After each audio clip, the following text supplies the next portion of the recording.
Food. Everyone loves it, and everyone has their own favourite food, whether you're a fan of savoury food or sweet food. For me personally, I prefer devouring a wall with hanging donuts. Everyone has their own preferences. Incidentally, I hate bananas. Everything about them.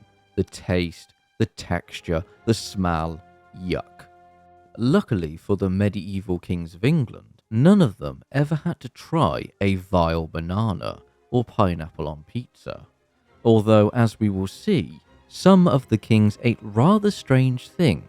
Now, normally, I would go through each king, from Alfred to Henry VIII, and list them with each of the video's subject matter, but for this video, I simply cannot do that.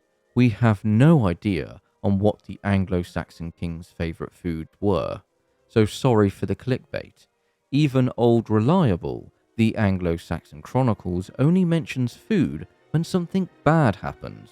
For example, here in Britain there was bloody rain, and milk and butter were turned to blood. Or, here was the big winter, and something a bit more realistic. 820 AD, the harvest was spoiled by continuous heavy rains, and many men and cattle died. Floods prevented the autumn sowing.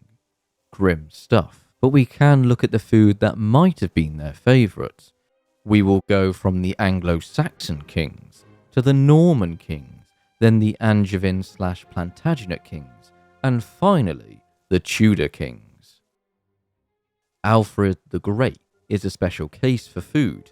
If you remember from the second episode on how every medieval king of England died, I mentioned that Alfred suffered from a terrible stomach or bowel condition, which the kind of food he ate affected him greatly. The most notable incident occurred during his wedding feast. The food on offer here would have been the richest and finest food an Anglo-Saxon king could have.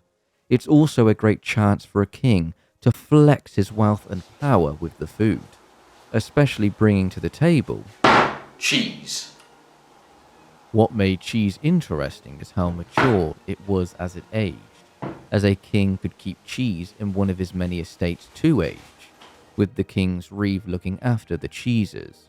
Various cheese boards might have been on offer at Alfred's wedding feast, alongside a variety of meats and fishes, chicken, venison, pork, and different varieties of fish, red and white herring, most of which would be fresh, but with a few portions salted or smoked for preservation. Lamb and sheep, the name mutton comes with the Normans, they don't appear. From one of our sources, the fact that sheep are not mentioned could be an accident of the non-survival of evidence, but is perhaps accounted for by the fact that pigs and cattle will more readily put on weight to give fatty, tender meat. The food could have been cooked in a variety of ways. Roasted, grilled, fried, baked, etc. I say could have been, because unfortunately Asser doesn't tell us what kind of food is on offer. He states, when therefore he had duly celebrated the wedding which took place ceremonially in Mercia, in the presence of countless persons of both sexes, and after the feasting, which lasted day and night, he was struck without warning in the presence of the entire gathering by a sudden, severe pain that was quite unknown to all physicians. Alfred might have suffered from Crohn's disease or inflammatory bowel disease. The food he ate affected his condition greatly, and he could have tried a variety of different food types to see how it would affect him. One vegetable recommended for its health benefits was radishes. The availability of vegetables in the Middle Ages is seasonal. Some could only be obtained during certain months of the year.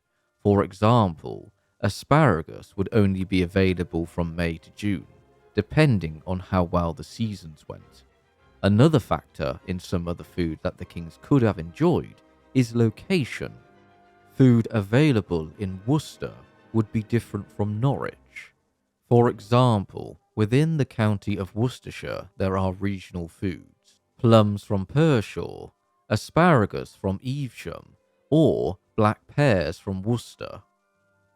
Another type of possible food at Alfred's wedding feast, imported food from as far as the Eastern Roman Empire at Constantinople, or even from Asia or Africa, as one trader in Anglo-Saxon England stating that he trades in purple garments, silk, precious stones and gold, rare clothing and mixtures of herbs, spices and perfume, wine and oil, ivory and alloy, brass and tin, sulphur and glass, and many such things.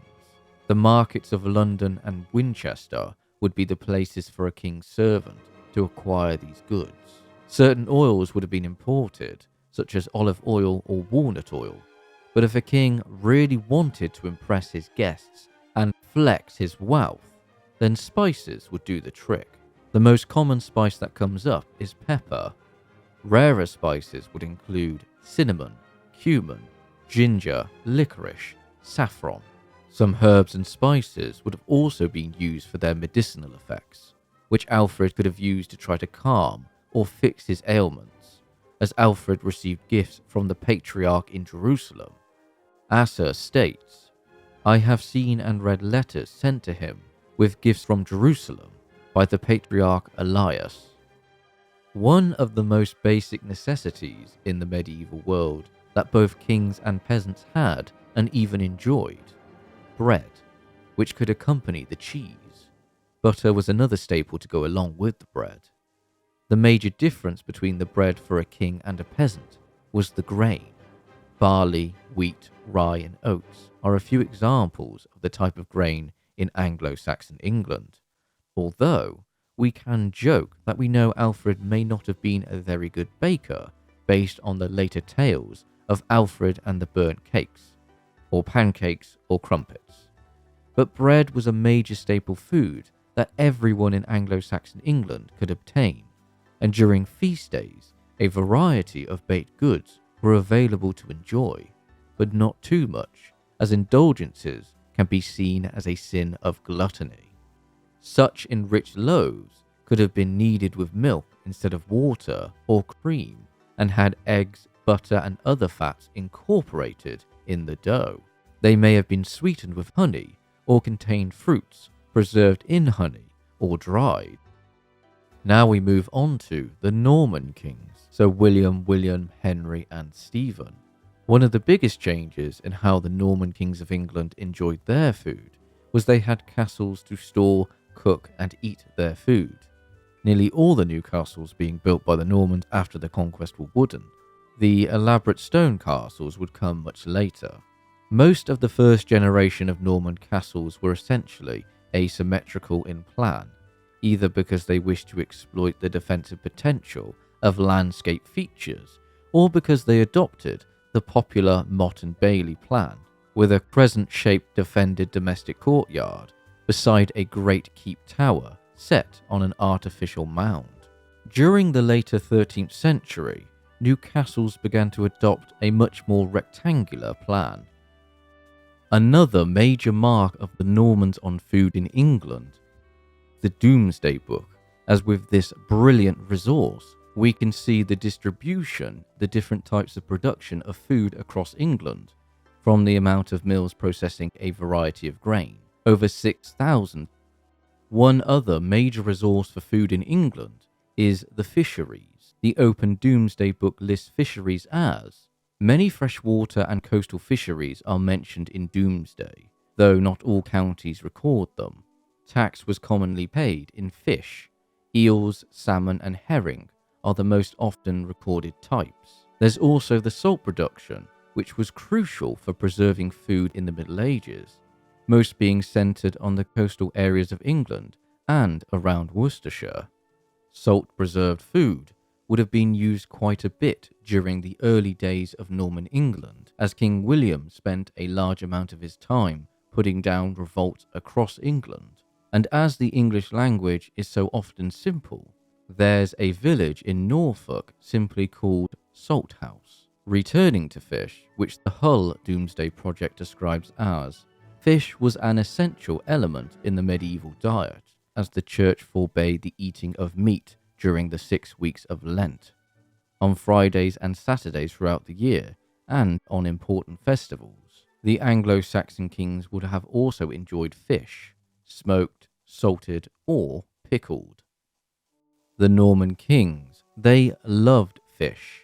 One particular king always comes up when fish is mentioned in the High Middle Ages, Henry I, the greatest Norman king of England. He enjoyed lampreys, and luckily for Henry, lampreys could be found all over England's rivers and in Normandy.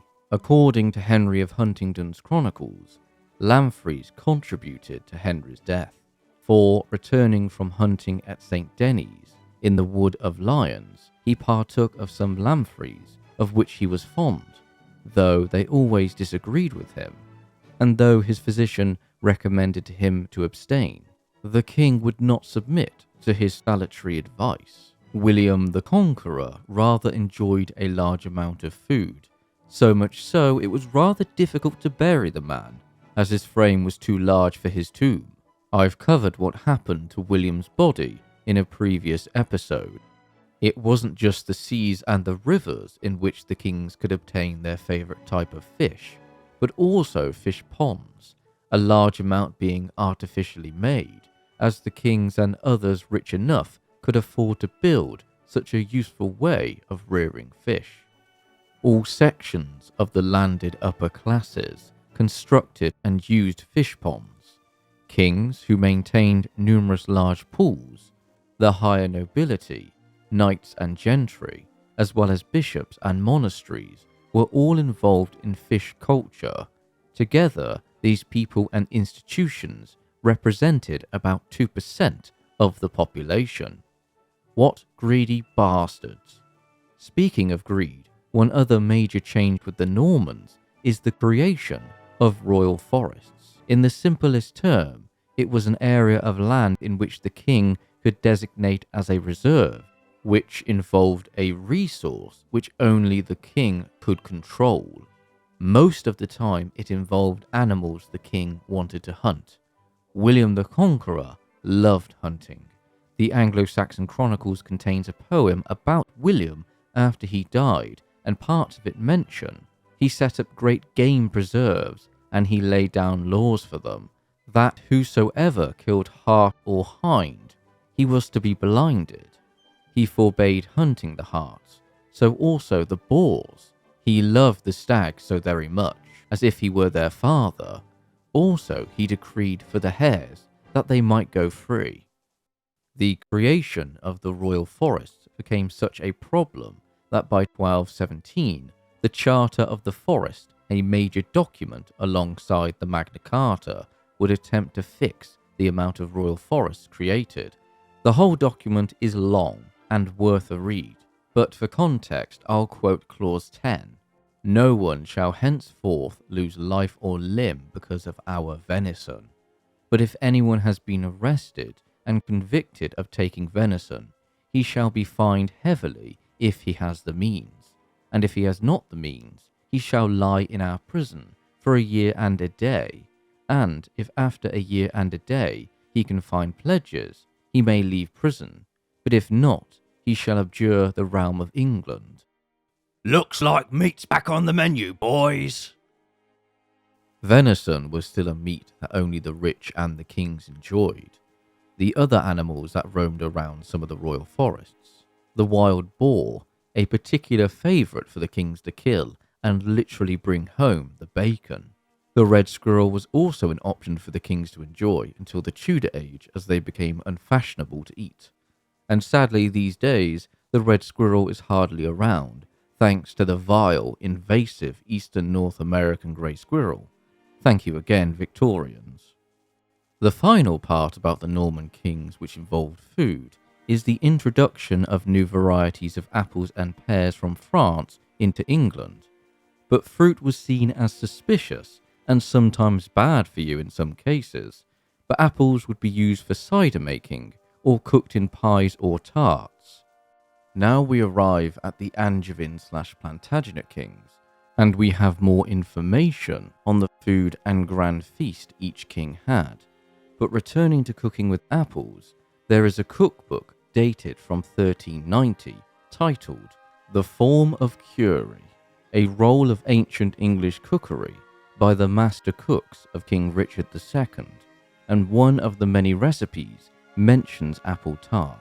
Take good apples and good spices and figs and raisins and pears, and when they are well chopped and coloured well with saffron, put them in a coffin, a pie shell, and bake well. Most of those ingredients to go alongside the apples would be rather expensive, so only the lords and kings could enjoy such a sweet treat. One thing I have noticed during my research for this topic is the lack of fibre in the king's diet and the wider nobility. Here is a list of the items that King John's niece, Eleanor of Brittany, enjoyed on a weekly basis. Saturday, bread, ale, sole, almonds, butter, eggs. Sunday, mutton, pork, chicken and eggs. Monday, beef, pork, honey, vinegar. Tuesday, pork, egg, egret. Wednesday, herring, conger, sole, eels, almonds and eggs. Thursday, pork, egg, pepper, honey. And Friday, conger, sole, eels, herring and almonds. Other than the almonds, which were an expensive food to import, a lot of that food mentioned doesn't have a lot of fibre, which is concerning. Now let's continue the journey down Poor Fibre Lane with accounts of some of the many lavish, indulgent, rich and bizarre feasts some of our Plantagenet kings enjoyed. So how does a king outdo another king when it comes to food? Well, in King Henry III's case, his daughter Margaret was to marry Alexander III of Scotland, and to flex his wealth and power to the Scots, Henry planned a grand wedding feast, which took months to plan. Over 1,300 deer were slaughtered in preparation. Venison was one of the finest meats a king could offer to guests. 7,000 hens, over 170 boars. The bread to accompany most of the food was 68,500 loaves. Then the variety of fish, 60,000 herring, most being preserved in salt or smoked or pickled, 1,000 green fish, 10,000 haddock, 500 conger eels, plus all the sauces and spices to go along with the cooking of all this food, and the fuel needed to cook it, charcoal, coal, wood, etc. Henry III also rather enjoyed a variety of birds, swans and peacocks, buzzards, cranes, storks, etc. While it's important for a king to make sure his guests are adequately or excessively fed and watered, it's also important that his queen gets the food she wants. And for Edward I's Queen Eleanor of Castile, some of the fruit she desired could not be grown in England, only sunny, beautiful Spain. In one shipment from her homeland, which included some dried fruit, 15 lemons, 7 oranges, and 230 pomegranates. These items would cost a lot to import. Remaining with Edward I, one other great occasion to splash the cash and flex one's power with food and drink were coronation feasts. In Edward's case, it's reported that, to produce and send up to London, 278 bacon hogs, 450 porkers, 440 fat oxen, 430 sheep, 22,600 hens and campons, and 13 fat goats. A grand feast indeed, but there is one feast in medieval English history that is rather famous because of the sheer amount of food and courses on offer. Yet this grand feast doesn't come from a king. Rather, it comes from the kingmaker, known as Richard Neville, the Earl of Warwick. The occasion? His brother was being made Archbishop of York, so quite the occasion. However, like anything with medieval politics, there's always something to be pointed out. This grand feast was made after the coronation of Elizabeth Woodville as Queen of England. The kingmaker was not exactly thrilled with Edward IV's choice in bride, so he flexed in a way that showed his wealth and in a display of soft power, as King Edward didn't attend this great feast. The food listed as the following with some variations on the amount from different sources.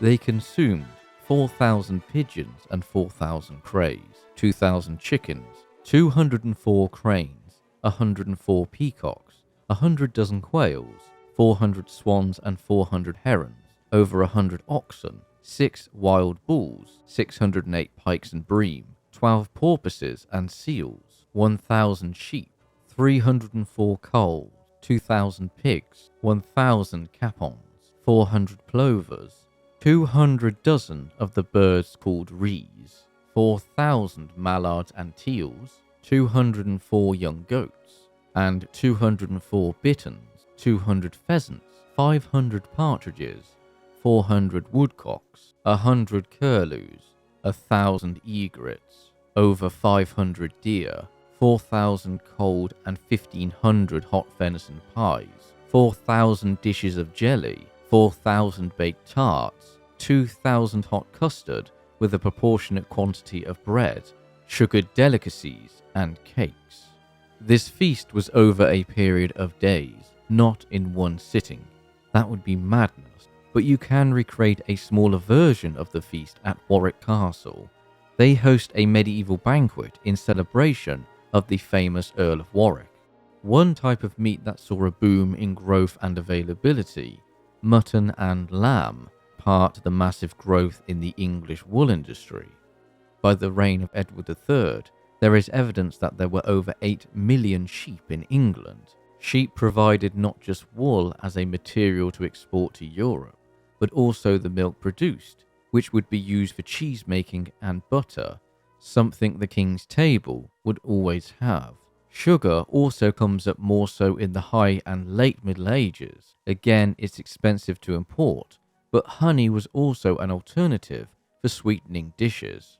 For the king's household, one particular source is useful for seeing the accounts of the many people employed to cook and manage the food of the kings. The Course of the Exchequer, written by King Henry II's Lord Treasurer, Richard Fitz-Neal.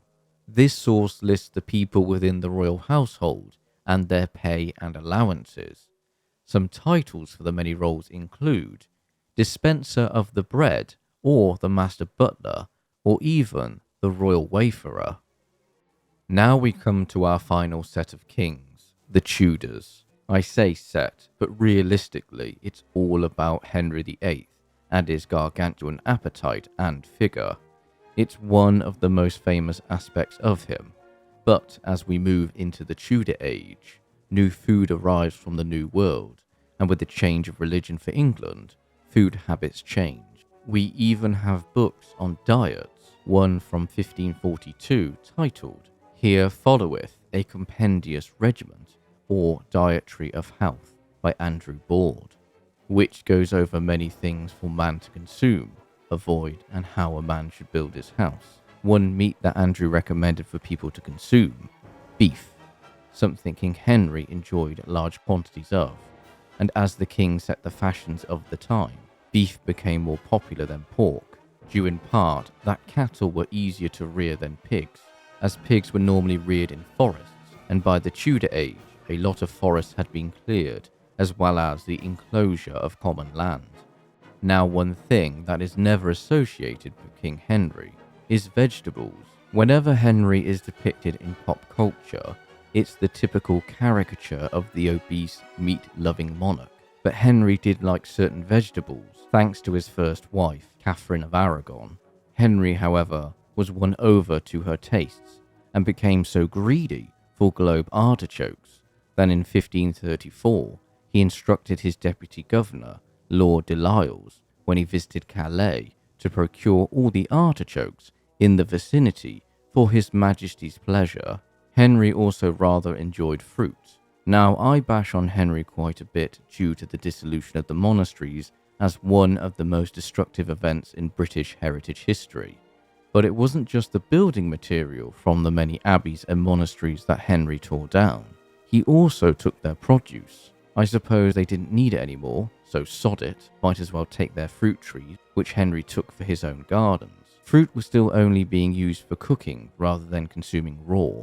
as there was still suspicion on eating fruit unless baked. But during the Tudor age, this began to change, with newer fruits coming to England, such as apricots. It would still take time for people to come around to fruit while into Stuart England, with one officer of the Royal Navy commenting on trying orange juice for the first time.